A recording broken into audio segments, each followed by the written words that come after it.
दोस्तों, कई ओलंपियाड्स में हम ग्रेटेस्ट इंटीजर फंक्शन देखते हैं।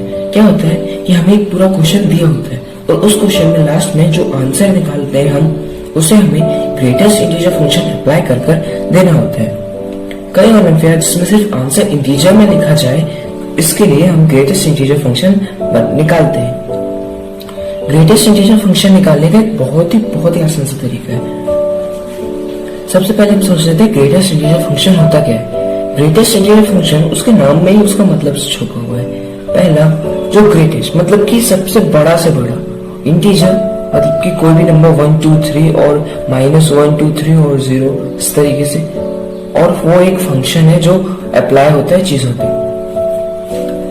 अब अगर हमें कोई x का ग्रेटेस्ट इंटीजर फंक्शन निकालना है जैसा कि यहाँ पे लिखा हुआ है, तो अब हम इसे कैसे निकालेंगे ये देखते हैं। जो इंटीजर इसे सेटिस्फाई करेगा वो या तो दो तरीके का हो सकता है। ये जो बड़ा जो हमारे पास आएगा ये x-1 से बड़ा होगा, और ये x से छोटा या x के बराबर होगा। ये कंडीशन हमें याद रखनी है कि जो ग्रेटेस्ट इंटीजर फंक्शन होता है वो x-1 से तो बड़ा होता है, लेकिन x से या तो छोटा होता है या उसके बराबर होता है। एग्जाम्पल के तौर पर अगर हम देखें तो 5/3 -5/3, अगर देखा जाए 5/3 मतलब कि 1 पॉइंट समथिंग, तो -1 पॉइंट समथिंग होगा। तो अब अगर -1 से 1 पॉइंट समथिंग, तो 1 पॉइंट समथिंग तो इंटीजर नहीं होगा, तो या तो हमें 1 लेना पड़ेगा या 2 लेना पड़ेगा, मतलब हमें लेना पड़ेगा। और इसके लिए हमें एक और चीज देखनी होगी जो है कि वो छोटा होना चाहिए x से, तो -1 से -1 पॉइंट समथिंग से -1 तो छोटा हो जाएगा, इसलिए हमें -1 पॉइंट समथिंग के लिए -2 लेना पड़ेगा। तो यहाँ पे जो हमारा आंसर आएगा वो आएगा -2 इसके लिए।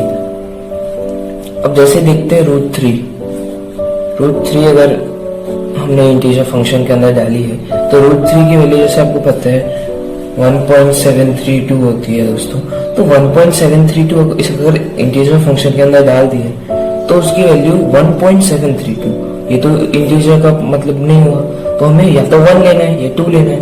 अब वो -1 मतलब कि 0.732 से बड़ा होना चाहिए इस कंडीशन के द्वारा, और इससे या तो वो x से छोटा हो, और जो कि यहाँ पे 1.732 है तो उसे x से छोटा होना पड़ेगा क्योंकि हमें इंटीजर लाना है, तो इसीलिए यहाँ पे हमें जो मिलेगा वो 1 मिल जाएगा। कुछ और देख लेते हैं, जैसे 1/5 के लिए हम 0 लिख देते हैं, क्योंकि जब हम करेंगे तो 0 पॉइंट समथिंग आएगा तो 0 से छोटा होगा, वही सबसे एक्यूरेट भी होगा 0। अगर हम पाई देखें 22/7 या फिर 3.14, तो 3.14 है, तो हमें सिर्फ इसमें तो बहुत आसान है, बस थोड़ा सा छोटा लेना है, तो इसलिए हमारे पास मिल जाएगा 3।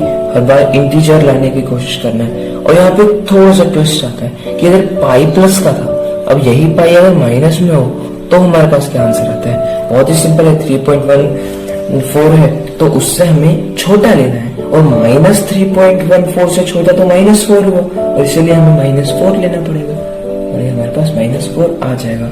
तो इस तरीके से ग्रेटेस्ट इंटीजर फंक्शन अप्लाई होता है।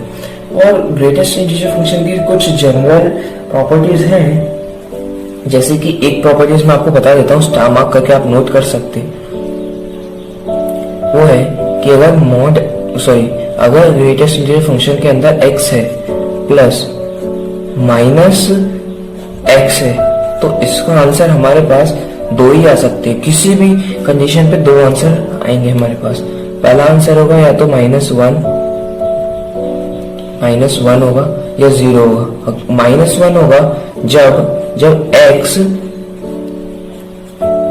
रियल मतलब z मतलब कि इंटीजर से रिलेट नहीं करता, मतलब कि x की वैल्यू जो है वो इंटीजर नहीं है, तब आएगा -1। और अगर x की वैल्यू इंटीजर है तो 0 आएगा, क्योंकि दोनों तरफ x होगा a प्लस का, तो x ही बाहर आ जाएगा। -x होगा तो -x ही बाहर आ जाएगा, और दोनों कैंसिल हो जाएंगे। तो x अगर यहाँ पे होगी इंटीजर की वैल्यू तो 0 आंसर आएगा, नहीं होगी तो -1 आंसर आएगा। अगर आपको एग्जांपल देखना है तो पाई और माइनस पाई का देख लीजिए। पाई प्लस करते मतलब 3 प्लस करते, माइनस पाई मतलब कि प्लस -4 प्लस करते, -1 आता, 3 -4 -1 है ना दोस्तों।